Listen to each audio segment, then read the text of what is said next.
Live via Skype is the DB&J Wrestling Podcast. I'm your host, Turnbuckle Jim, and with me, as always, the guy that's actually going to unify the UFC and WWE title, Fast Count Brian. Ah, not again, Brian. You're not going to do that this year. I will. I'm gonna go buy each of the belts from Walmart and make it happen. That is going to be the ugliest belt of all time. Can't be the hardcore title. It can't look worse than that toy Intercontinental belt Bad News had on Raw. Yeah. Anyway, folks, we're going to talk about Raw from this week, March 9th, as well as do our go back in the past to watch WrestleMania 21, and finally do our first brackets in this March Madness of best WrestleMania matches of all time. So you ready? Yeah, you know what's funny? I always wonder if people ever listen. I feel like they do. Because if you've been to the WWE.com website, the day, I think after that we said we were going to do this, yeah, they posted the top 30 WrestleMania matches. But they do it in bracket form, though. Well, then, we are awesome, and they are not. We are better than they are. But yeah, I think they do watch us sometimes. It's kind of creepy. Actually, I hope they do, but they never do anything when we said for them to do. So, anyway, what were your thoughts about Raw this week? You watched the Hulu version, I watched the live version. Yeah, I feel like I was better off. Always. It was good. I'm trying to be positive this week. It was actually really good. Yeah, it was this is pretty much the biggest argument, I think, for a 2-hour show, because there was an hour worth of really good material and then 2 hours of complete shit. I did like how they rushed through a lot of stuff. So they had, was it Bad News Barrett? I think he wrestled, oh God, I don't remember, Daniel Bryan. Right. And then Dean Ambrose comes out, beats up Bad News, and then he goes into his match with Stardust, and then Bad News just comes right back out there again, and they pull the whole switcheroo. Now it's getting really freaking annoying, because the more he loses, the more obvious it is that he's going to win the ladder match. Yeah, and I really, really hate the champions losing on Raw, because it makes them look so weak going into the pay-per-view that it's just annoying me. They would never have done this 10, 20 years ago, right? Well, yeah, they always did it that way. But not to this extent. Generally, it's like the Flair scenario. Flair would lose via count out or a tag match, so that person becomes the number one contender, and then loses. Yeah.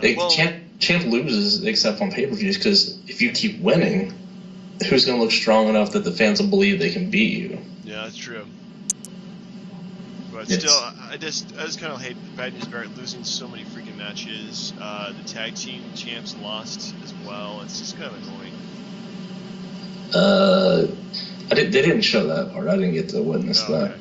That was, it was just, crap, And didn't right immediately after that match, Natalya lose to Naomi or something? Yeah, it's just back to back, and then they had another tag match after that. It was just felt really rushed there, but I did like a few things about Raw, if I may.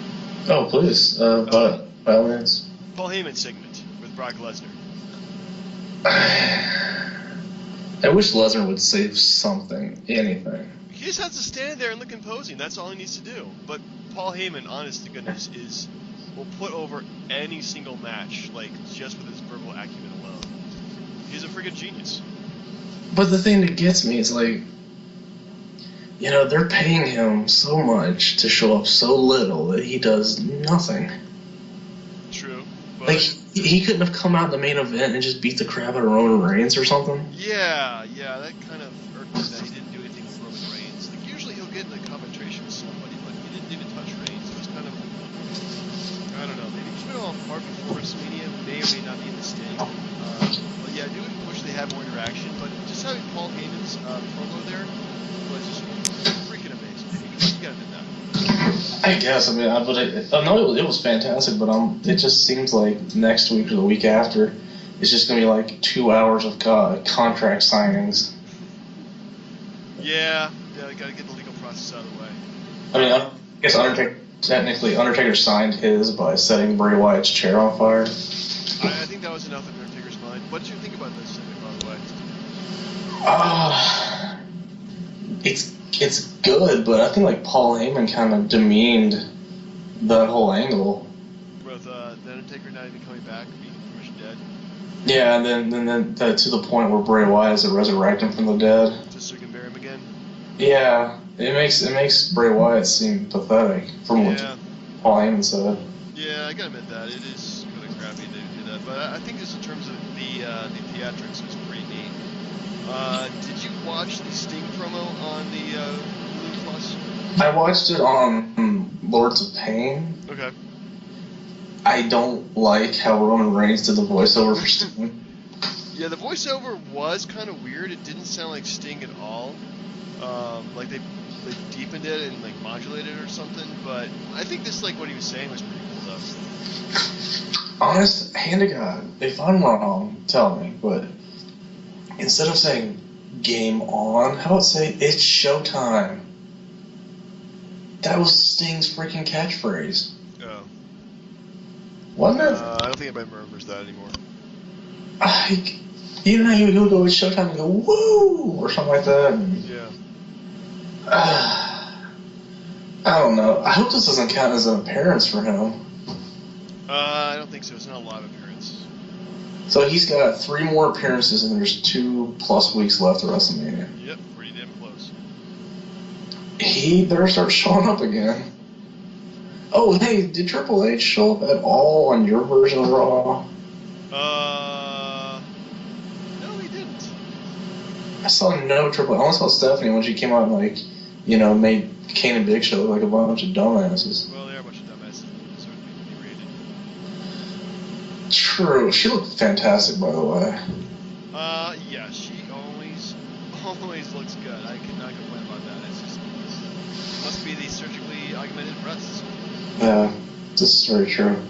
Now, okay, here's something that I read about that's just kind of funny. So, if I'm not mistaken, like the Bellas had the Flintstones promo where they're dressed up like freaking Wilma and Betty or whatever. Yeah, that was god awful. Yeah, but the point they made was that they said that they were the only divas in the movie. Apparently, AJ's in the movie. Yeah. Oh, that's an oversight, or they're just retarded. I think it's probably just oversight. Because I don't think anybody's seen the movie, to tell you the truth. I don't think they ever will. I mean, unless, you know, you're that hardcore. I'm certainly not. It's just as bad as the Scooby-Doo movie they did, pretty much, so. Yeah, but, I don't know, the whole thing is just freaking terrible. Now, I'll tell you what I like, though. I liked how Orton, the whole thing about Orton at the beginning of the show, where he pretty much just roasts the entire Authority. Yeah. And you know, not that J&J Security was ever tough in the first place, but honestly, God, Jamie Noble should never talk. Yeah, he doesn't have really a good voice for it, but, you know, it's Jimmy Noble, what do you expect? I don't trust Randy Orton. I don't trust him. He's a snake. He's a snake. I'm sorry, that was like a terrible Southern accent. But that is, I mean, considering a guy who has a Southern accent, your Southern accent's kind of bad. Oh, Lordy. My deep South. Yeah. Yeah. I'll speak Cajun. Yeah. Deep in South Virginia. Anyway, so what do you think of the beatdown of Seth Rollins at the end? A little too much. It felt like a little too much, but then again, they were kind of building it up the whole time. And, I did go probably about 5 minutes longer than it should have. Well, the problem is, like, it kind of goes 2 ways. One, it made it really obvious that Seth Rollins is going to beat him at WrestleMania. That's what I think. Like, a beatdown this close to that time makes it seem really obvious that the other guy's going to win. That's really the only problem I had with it. I liked it. It took them long enough to get this thing done. Yeah. But I'll tell you, leave it to John Cena to use the USA to get some, like, you know, people on his side again. Yeah. Like, if he's gonna come out, he's gonna come out in a hustle, loyalty, respect, and it's gonna be like an American flag shirt. I swear. But I did like what he did with Rusev, where he wink made him pass out and then put water on him and then put him back in the STF again. Yeah, I did like that. That did feel very heelish. Yeah, and then that look on Lana's face where she's like, it's kind of the look they had in the Rocky 4 when Rocky knocks out Dolph Lundgren, you know? Kind of that like, shit, yeah, like that hopeless look. But Rusev was pissed. Yeah. I liked how he told her to get the hell out. I was like, that is awesome. Tell me anything else was really that good. I mean, again, the Bray Wyatt stuff was. His promos were fan-freaking-tastic. They always are really good. Yeah, I always enjoyed them on the mic. You did not see Wiz Khalifa on your Hulu Plus version, correct? No, I did not. I didn't see the tag team stuff either. I don't know if Miz or Mizdow did. You know what? They showed Big Show and Kenny against Rowan and Ryback. I didn't need to see that. Yeah. Yeah, the only thing you did miss with the Miz and Mizdow was they did a hype thing with Wiz Khalifa, and that was pretty crappy, so. Well, at least we got, what, 2 more matches out of Raw, I think? Yeah, maybe. I mean, Cena, and then Undertaker, and then I think they said they added Stardust to the ladder match. Yeah, so it was like Stardust versus Ambrose versus Bad News Barrett versus everybody. Or R-Truth. R-Truth is hilarious. I'd say what you will, but I would rather have him on commentary than Booker T. I don't know, man. This whole like talking like Snoop Dogg thing, it just kind of lame, yes, man.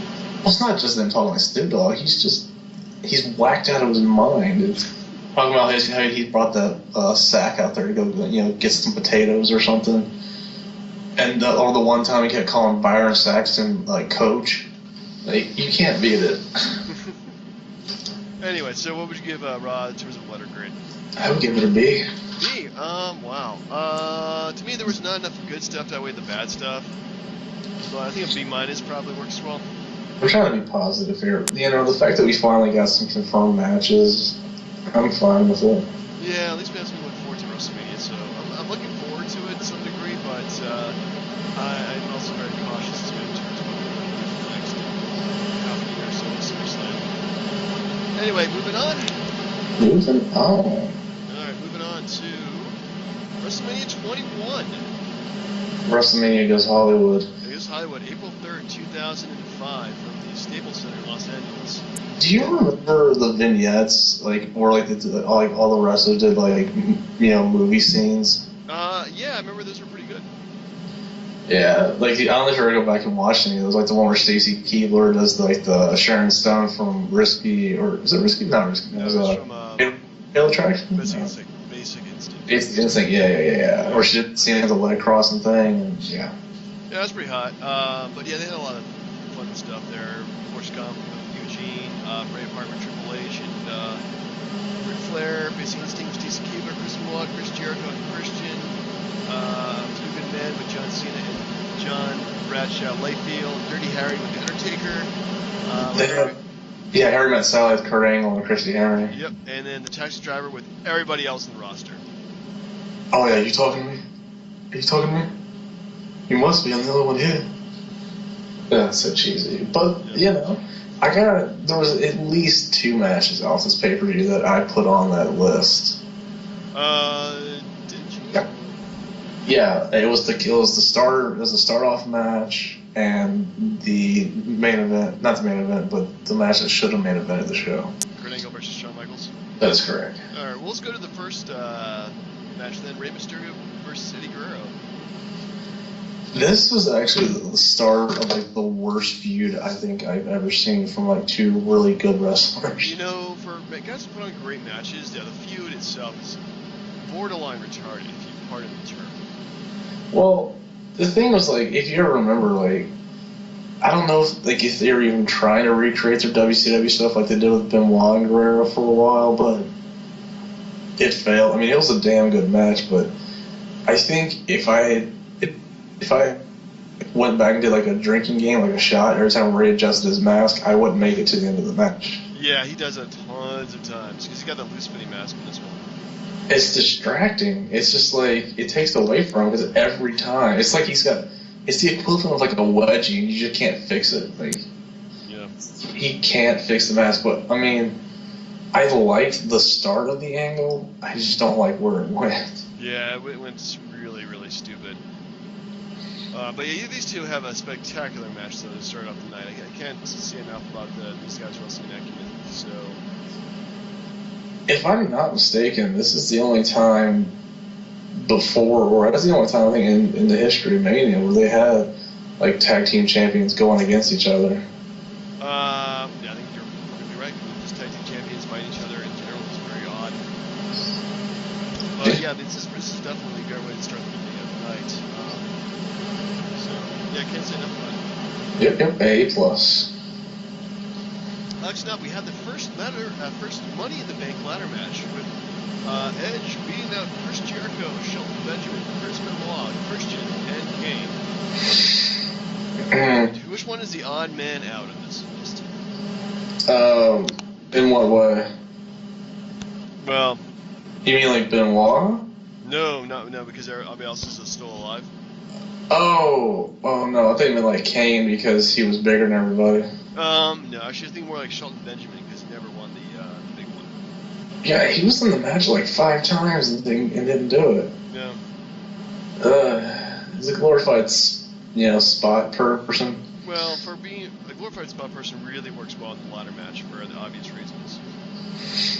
Yeah, this is when he actually was like good. This is like good Shelton Benjamin at this point. Yeah, it was. I mean, I like the match. I mean, not that everybody did a great job. I mean, it's so much a spot fest, really. But I like a good spot fest, especially when it's the second match of the night. So no complaints here. It is the best Money in the Bank they've ever done, personally. You think so? I mean, yeah. I only feel bad because Christian eats so much ladder in that match. He gets thrown to so many ladders. He gets pwned, and it looks so painful. It looks so bad. Yeah, I don't know. He's not around anymore. Never mind. But I mean, like Benoit with like the stitches, and then like he does the headbutt and busts the stitches open. It makes you wonder. No regard for his life at all. Clearly, or anyone else's. But yeah, I know. Sorry. I mean, I thought overall it was the best, and Edge winning, I thought was appropriate because he was on the upswing more so than anybody else in the match. Yeah, at that point, his career was going up and up there, so. Yeah. And basically because he won, it's the best ladder match of Money in the Bank they've ever done, so. Another A-plus match, 2 A-plus matches back to back. Alright, so, I'll let you go by the matches, but I also want to talk about the outside match vignettes they did with Eugene coming down, getting beaten up by Muhammad Hassan and Hulk Hogan coming to save him. It felt really shoehorned in there. Well, it's weird, and I hate admitting that I watched it, but did you ever watch Hogan Knows Best? No, I never did. I feel like I could contribute it to like his son being a shithead, but just by watching it. But I remember the one episode where like Hogan's on the phone and you could hear that it's Vince McMahon saying that he wants him to do something within the next day at WrestleMania, and then that's the thing that they laid out for him. So this is all Vince McMahon's idea. Wow, it seems like very Vince McMahon anyway. Cheap pop, cheap thrills. No heat for Eugene at the end. I mean, come on. Well, the thing is, this is the Hogan that I hate because this is the Hogan who does these appearances to like basically to plug his stupid show. Because you saw his wife and his kids were in the crowd. Yeah. I'm like,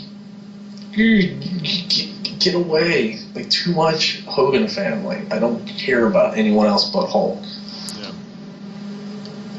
Yeah, it's pretty. Yeah, it's bad. Yeah. Anyway, so next up we have The Undertaker defeated Randy Orton. Adding to the streak. Yeah. I think this is the one that started. Well, okay, technically the Batista title match was like the one where like the streak started becoming a lot more important. But I think this one had a lot to do with it too. Like, you know, it was basically written like what, Legend Killer versus the Legend or something. It wasn't a bad match. It wasn't like top 5 Taker matches, but it was good. Yeah, I mean, it was decent, I thought. Randy Orton was, I mean, he just recently started this whole gimmick anyway. So he was impressive, I gotta give him that, especially being such a young guy. But, yeah, I think at the end, you know, it's not one of the best matches they've done, but it's pretty solid. Well, it beats the one like later that year where it was like Taker versus Randy and Cowboy Bob. Yeah. Did you remember that whole thing where like Cowboy, it's like a casket match and Cowboy Bob was like split open, but then they tested him and he had like Hep C and Undertaker was pissed off? Yeah, I wouldn't blame him. I mean, the guy's freaking like splaiting and spreading his disease. Yeah, he was not happy. So this is definitely the best match of that feud. Yeah.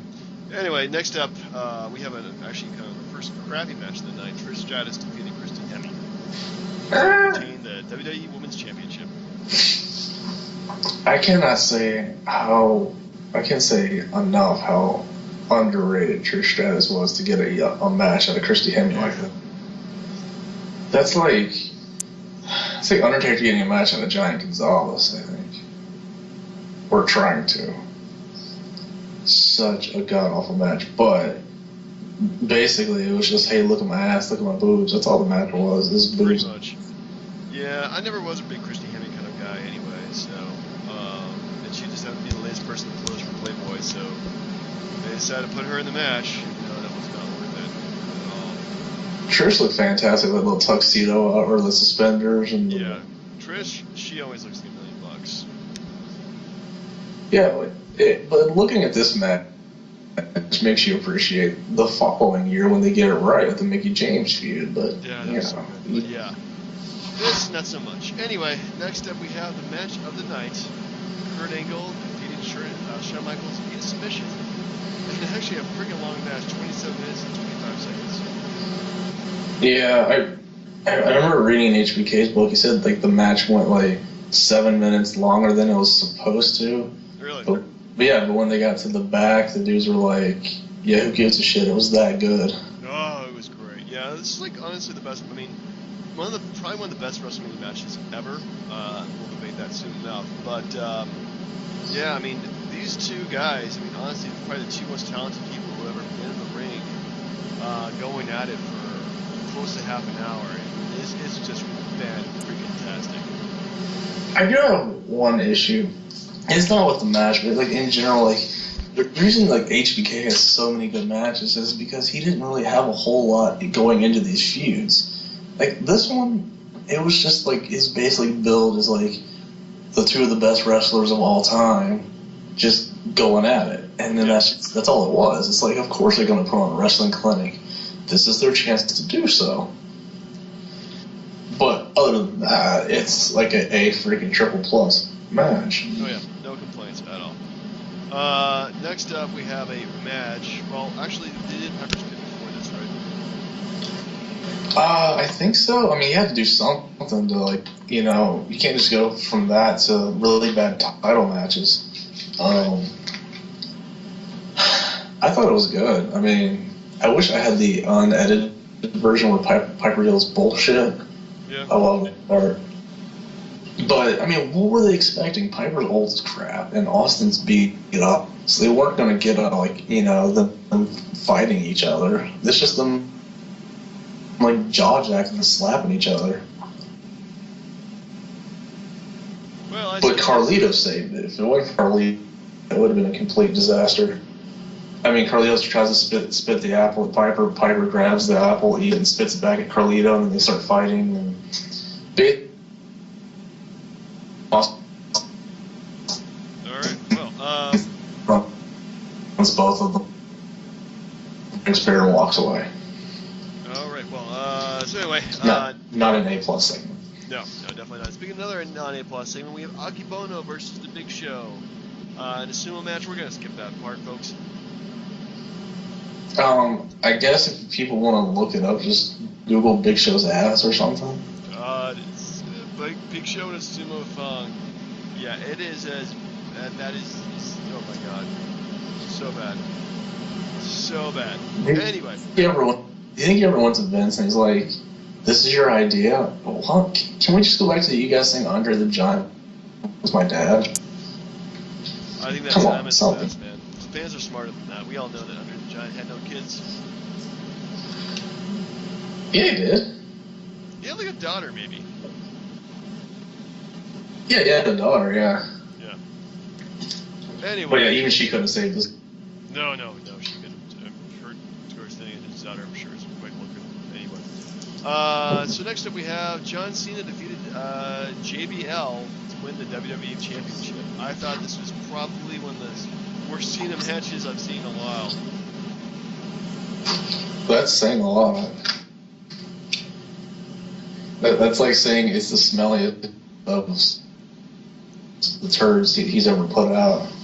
How long was the match? It could have been 10 minutes. It's 11 minutes 26 seconds. Ooh, I stand corrected. It just didn't mesh. No, they didn't mesh at all. The calls were terrible. It was boring. The crowd wasn't into it. You know, like this was like during that time where, like, I was a huge JBL fan. I was like, you know, these.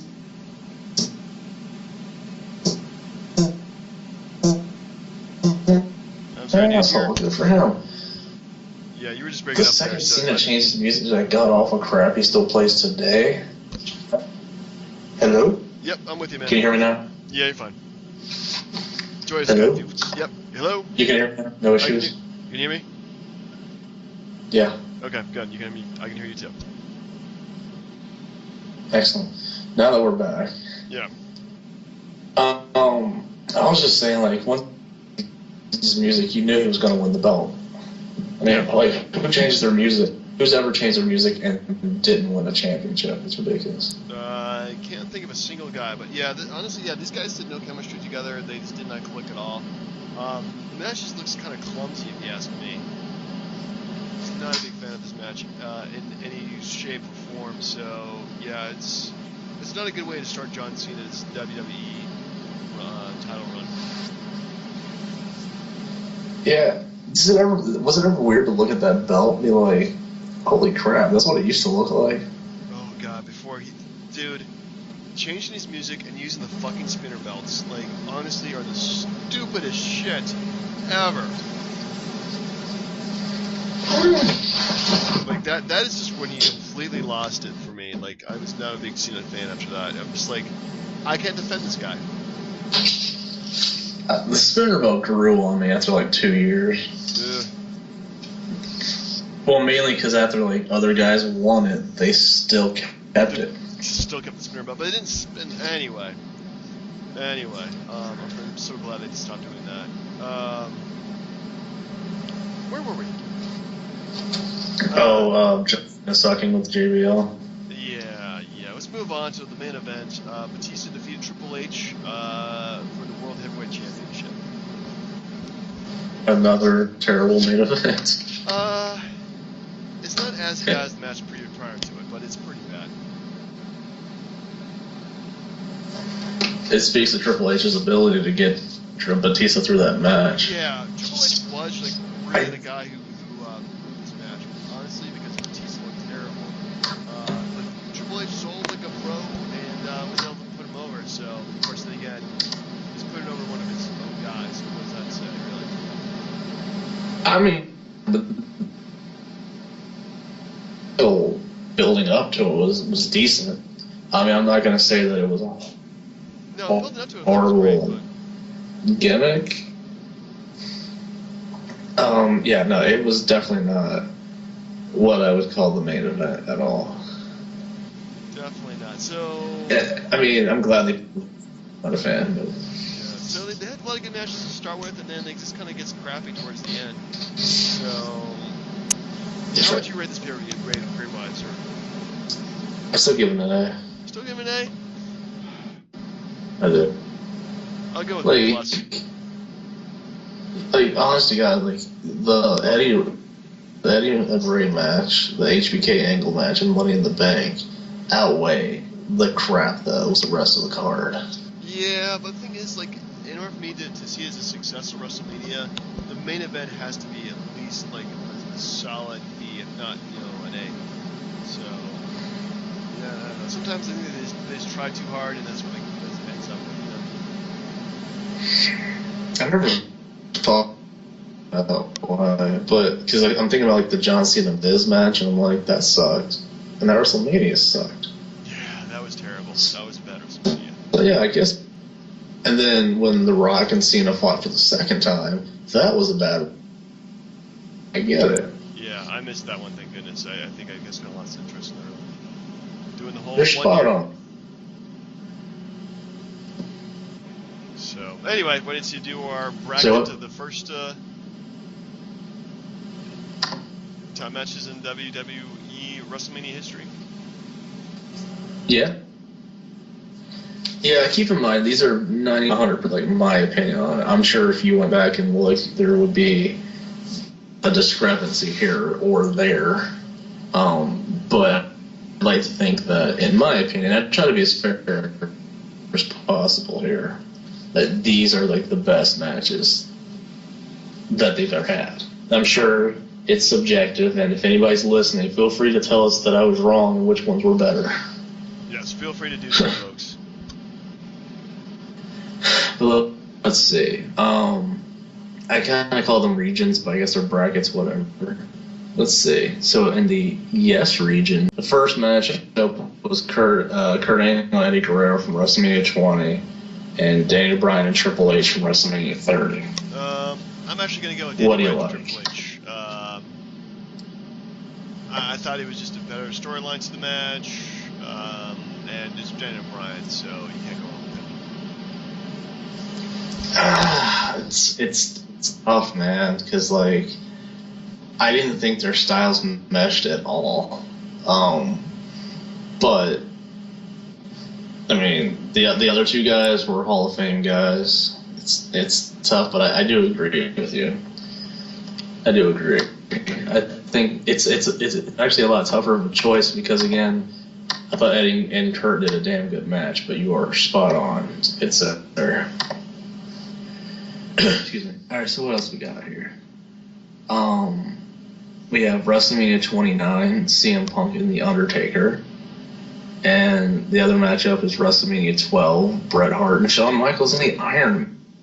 Wow. Well, for a while, the Bret Hart versus Shawn Michaels was like the staple match. So I'm actually going to go with the modern classic of CM Punk versus The Undertaker for WrestleMania 29. I just thought that was just so much better. Yeah. I wasn't a fan of how it ended. To be honest, I thought Punk should have been the one to end it, but I guess the best test is like, can you sit through the entire match? And I cannot sit through that 60 minutes plus. It's a long match. I A lot just of it's can't. boring. It's just not. It was good. It was gimmicky. The two guys can kind of pull it off, but it's just not as good as it could have been. So I also agree. That CM Punk and Undertaker. Oh, hey, by the way, do you have a coin? Yes. Like any sort of loose change? Yeah. Can we do the coin flip for the tiebreaker? Because I'm sure it's going to come up at some point. Yeah, we'll just coin flip for that. Really quick. All right. So the next one we have is Warrior and Hogan is 6. And the other matchup is Warrior and Hogan. I'm sorry, forgive me. Hogan and The Rock from WrestleMania 18. Wow. What do you got? I got to go with younger Hogan and Ultimate Warrior. Champion versus champion, never been done before. And yeah, these guys are pretty much in the prime of their careers. Hogan maybe in the downslide towards the end, but I think both of those, it was just a huge match. Icon versus Icon, that was big too, but Hogan was being carried by The Rock in the whole match, so definitely the Warrior versus.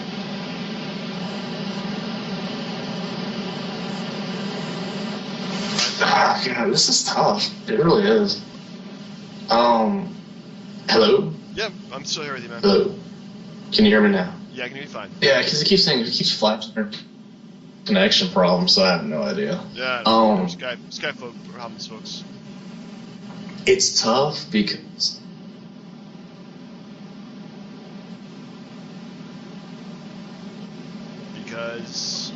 yeah, like the reaction, the crowd reaction in the Hogan Rock match is like off the charts.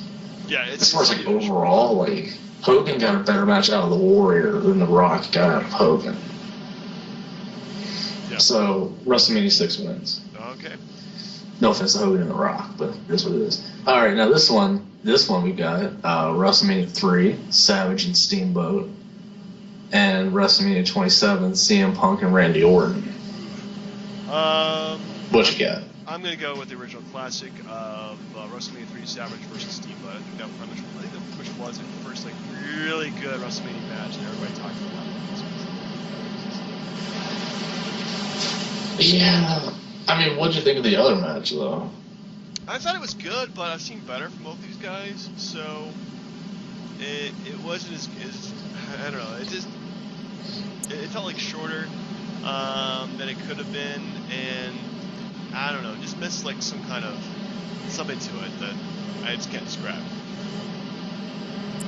Well, with all due respect to those two, it is still like leaps and bounds the best match of that WrestleMania. Yeah, it is. It's the best match of the WrestleMania, but it's still not. I don't think. I mean, with all due respect to Edge and Aldo Del Rio, this was the match of the night. Oh yeah, it probably was. But then again, that was a pretty crappy pay-per-view. Yeah, so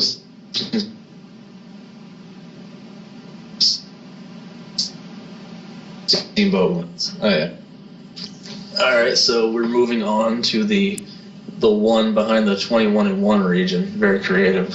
Yes, I am. Let's see.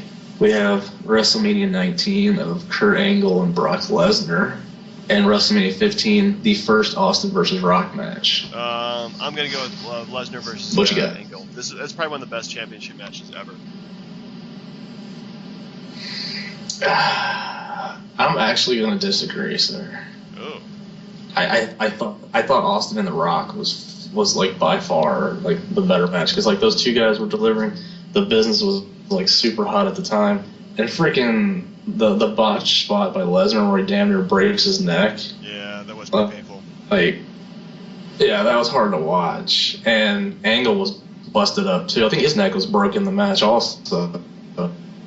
So it's like those dudes were hardcore, and then, you know, amateur wrestling skills shown off to the finest, but I can't put it over Austin and The Rock. The first one was like the best one. Alright, well, I'm going to do a coin flip then. Heads, it's Brock Lesnar versus Kurt Angle. Tails is Austin Rock, okay?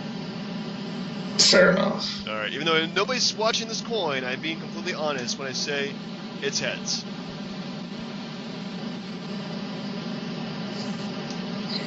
So what was heads again? Heads was the first one, Brock Lesnar and Kurt Angle. Son of a bitch. All right. So here's how we'll do it then. You want to do it like possession arrow in basketball, where it goes back and forth? Sure. You know what? I'll give this tiebreaker to you. We need to do a tiebreaker.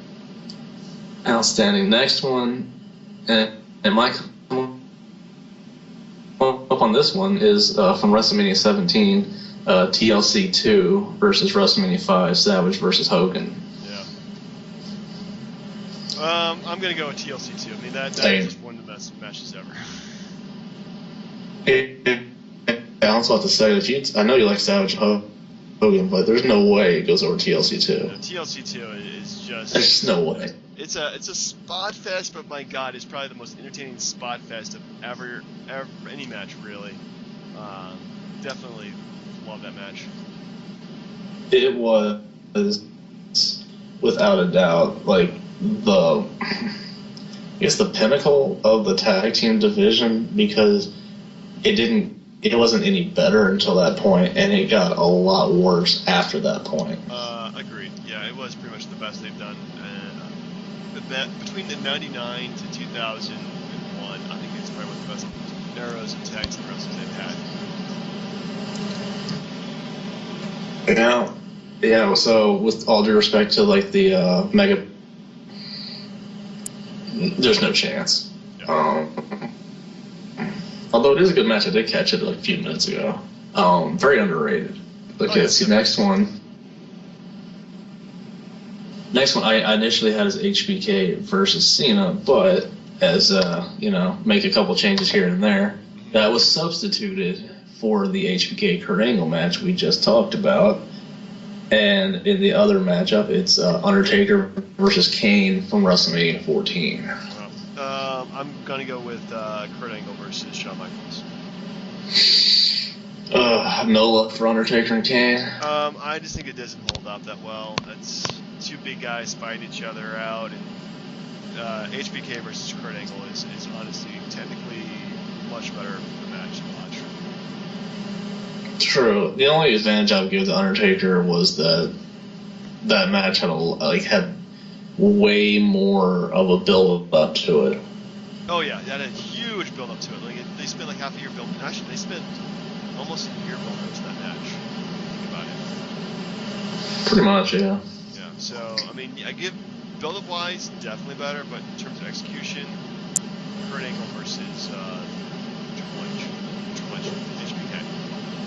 All right. Well, here comes the last one of the night, if I'm not mistaken. Now, look, I want to make sure that I got this right because I want to make sure that I didn't move something around. Okay, I got it. All right, so we have Undertaker and HBK from WrestleMania 25. Right. And then the other one is WrestleMania 3, Hogan and Andre. Well, I think in this one, my pick was Undertaker versus HBK because those guys were, again, pinnacle of their career. They knew what they were doing. They put on an awesome show. The build-up wasn't that big, but it was really damn good. And I'd say I picked that because if you actually go back and watch Hogan versus Andre, which is huge at the time because it was the world versus Hogan. It's just kind of a slow, sloppy match. Yeah, but on the 600. Andre was body slammed by Hulk Hogan in front of 93,000 people. You know, it's classic. I give it that, but in terms of honestly, the later stuff that HBK did, it doesn't.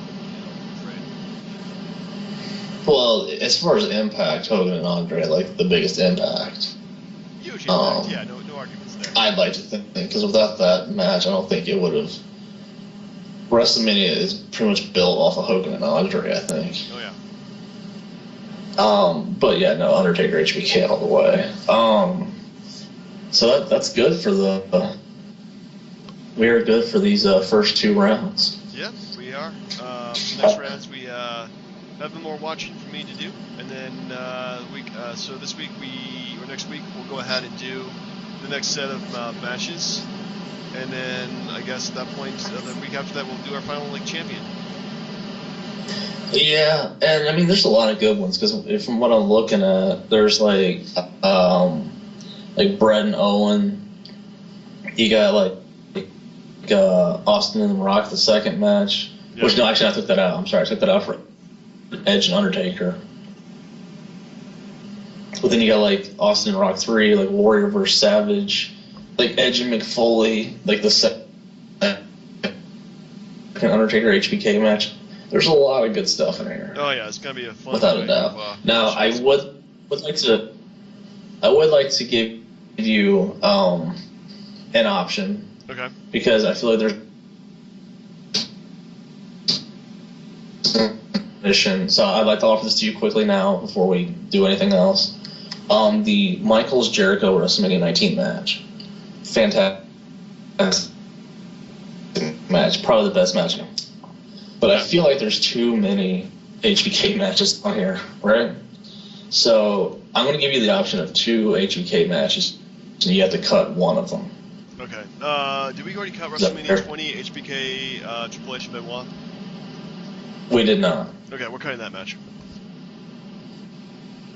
Oh, okay. Fair enough. Then HBK Triple H Benoit is out, and HBK Jericho is in. Sounds good to me. The other one was going to be HBK and Ric Flair. Yeah. But it's All right. Well, then we'll see how things go. All right. Huh? What WrestleMania you want to do next week? Good. No, wait. Which one do you want to do? I honestly was thinking about the first. First WrestleMania. Holy crap. The very first. Yeah. You know what? I don't think I've actually watched the whole thing all the way through. So let's go ahead and do that. It's weird. We've done 11, 21, and we're gonna do the first one. Go back to number 1. And and we're coming up on 31. So there you go. Let's do all the one. I like it. Holy crap! They've done 31. They're going to be 31 WrestleManias. That's insane. Yeah. Every day. But yes. All right. Well, that is good. WrestleMania 1, and then we'll do. Yeah, go ahead. Okay. Well, I'm sorry, man. Go ahead.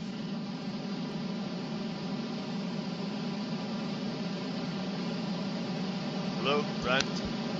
Brad. I think we lost connection again, folks. But you know what? It's all good. The DB&J Packs. This is Turnbuckle Jim.